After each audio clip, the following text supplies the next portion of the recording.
Hello everyone, in this video I'm going to talk about the second part of the photosynthesis, which is related to light-independent reactions. Light-independent reactions also is called Calvin cycle. So we are going to talk more in details about the Calvin cycles.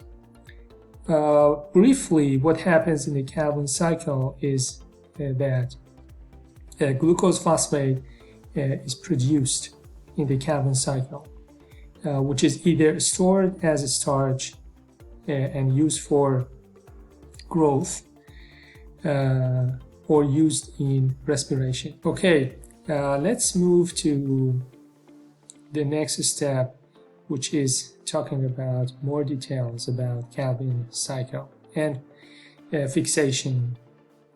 So Calvin cycle starts with the carbon fixation, and this means that the carbon dioxide will be fixed. Fixation means will be fixed into another molecule, which is called ribulose biphosphate or ribulose biphosphate, or in details, in summary, just RUBP.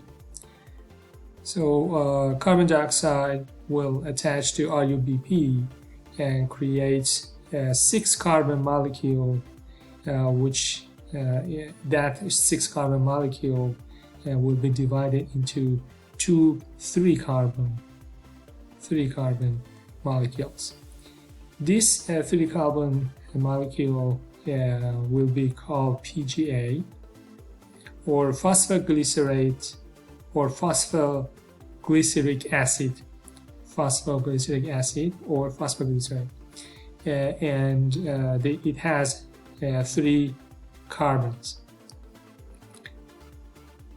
The next step is this PGA, or phosphoglyceric acid, by the usage of the ATP and NADPH, will convert to another 3-carbon molecule, 3-phosphate.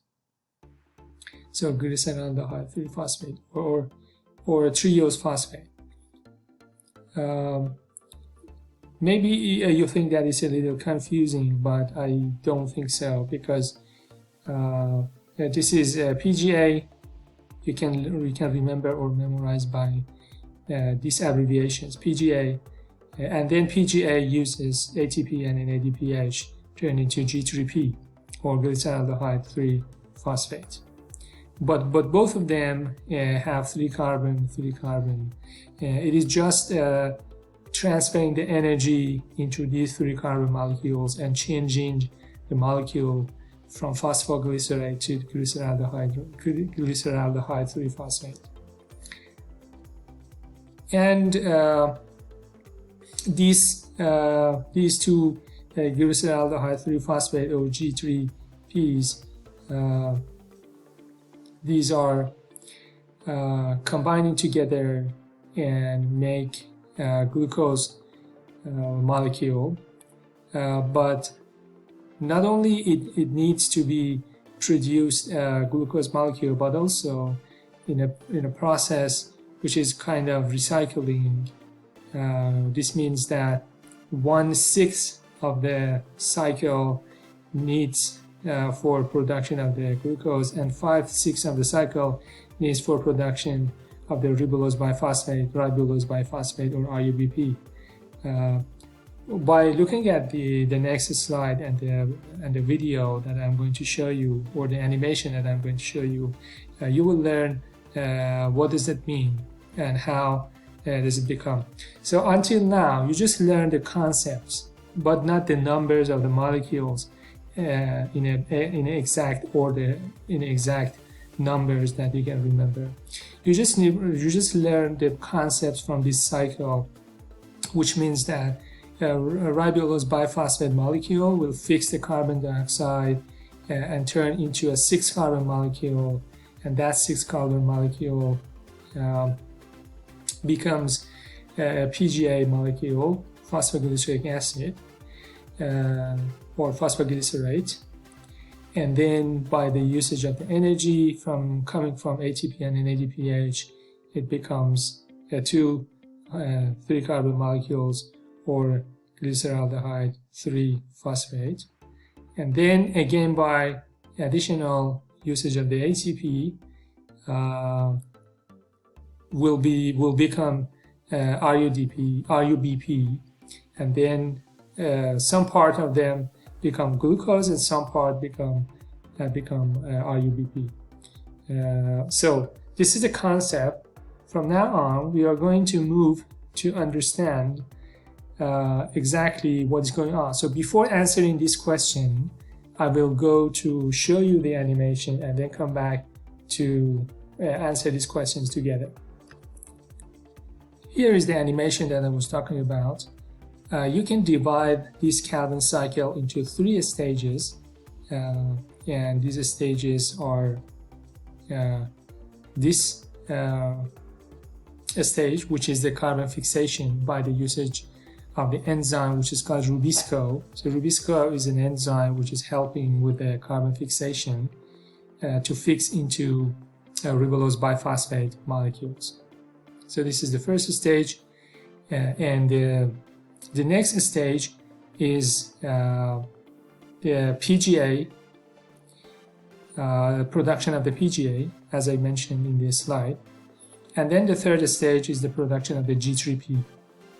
So if you just remember carbon fixation, ribulose biphosphate by the enzyme Rubisco, and then PGA and G3P. I don't think it's difficult to memorize.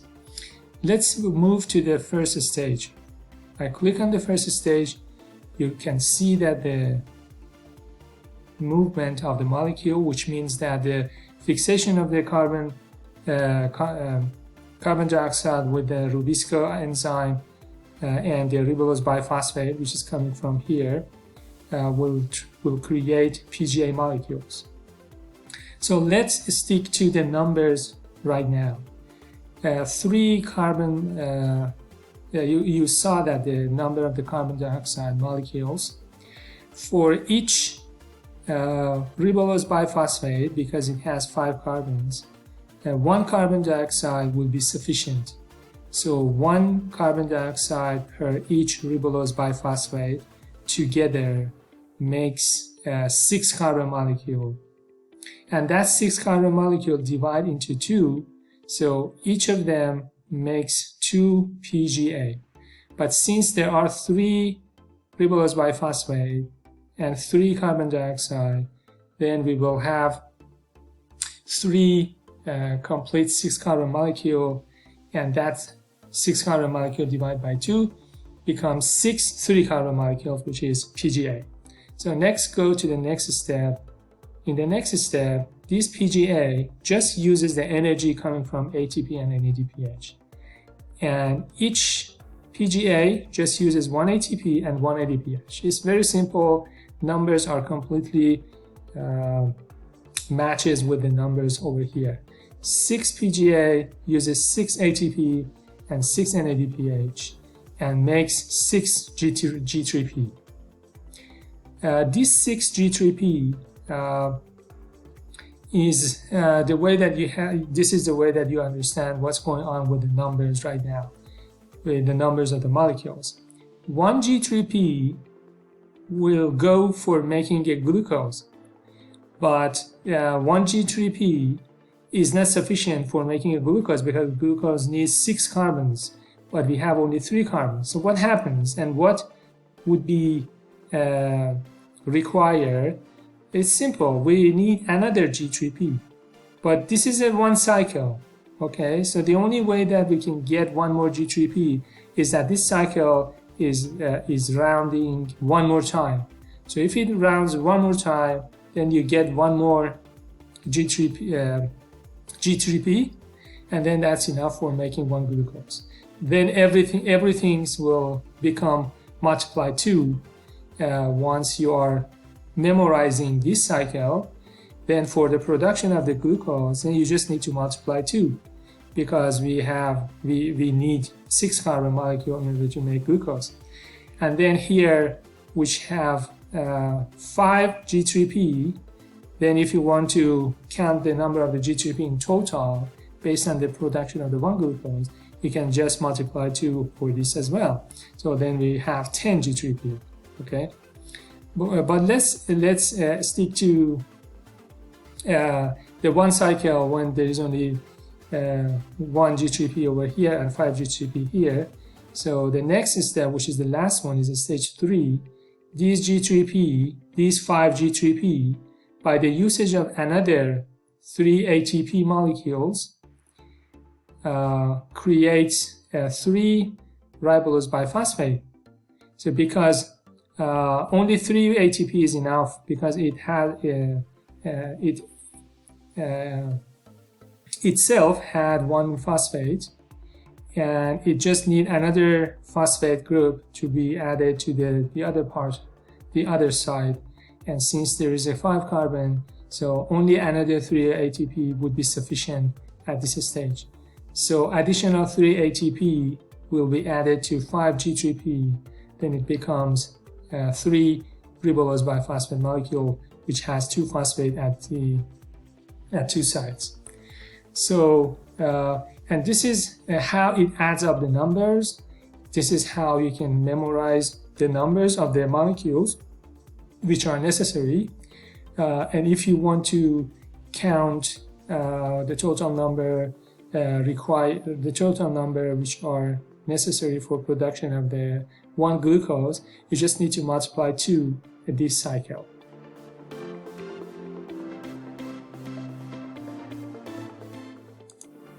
The Calvin cycle is a series of reactions that results in conversion of carbon dioxide into the organic molecules needed to build new cells. It occurs in the stroma, which is the area of the chloroplast surrounding the thylakoid membrane. During the Calvin cycle, carbon dioxide, CO2, is added to a 5-carbon molecule called RUBP. The resulting 6-carbon molecule is unstable and quickly splits into 2 3-carbon molecules called 3-phosphoglycerate. Using energy from ATP and reducing power from NADPH, which are products of the light reactions, the pair of 3-phosphoglycerates move through a series of reactions and are converted into 2 molecules of glyceraldehyde 3-phosphate. When several of these glyceraldehyde 3-phosphate molecules have been produced, some combine to make glucose, while others are reused in the Calvin cycle. To generate an entire new glucose molecule, the cycle has to turn several times, because each turn of the cycle adds only 1 carbon atom from each molecule of carbon dioxide.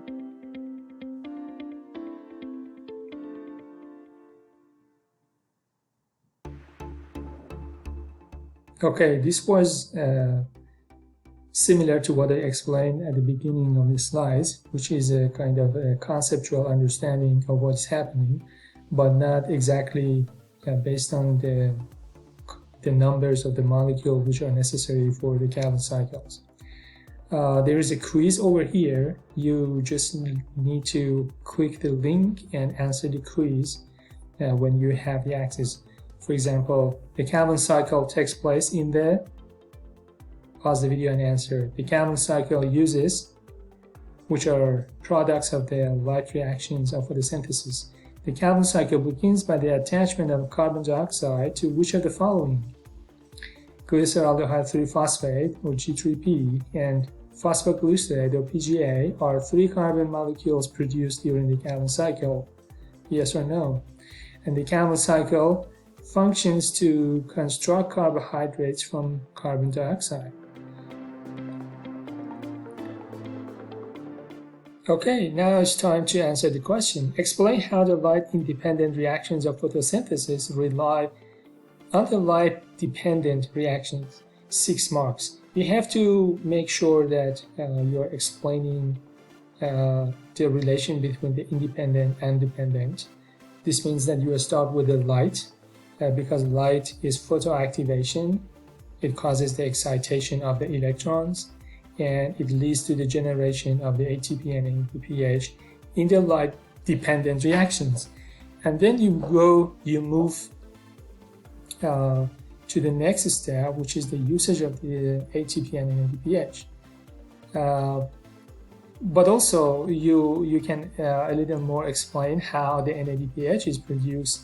For example, with the flow of the electron causes pumping of protons into thylakoid, ATP formation when protons pass back across the thylakoid membrane, and ATP is needed to regenerate Rubisco or IUBP ribulose biphosphate for use in the light-dependent reactions.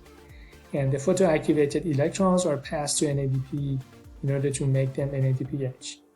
So how the ATP is generated by the chemiosmosis and how the NADP is produced because of the, if you remember, because of the ferredoxin molecule in the thylakoid membrane to receive the electron and pass it to the NADP by the usage of the protons. And the next would be the light-independent reactions, in which the carbon dioxide will fix by the usage of the ribulose biphosphate and create first create PGA, and then G3, then G3P, and then those triose phosphate, which is G3P, to by the usage of the NADPH and ATP, which has already been created over here and will be used here for the production of the glucose. Okay, thanks for watching, and that will be another video to the end of this slide.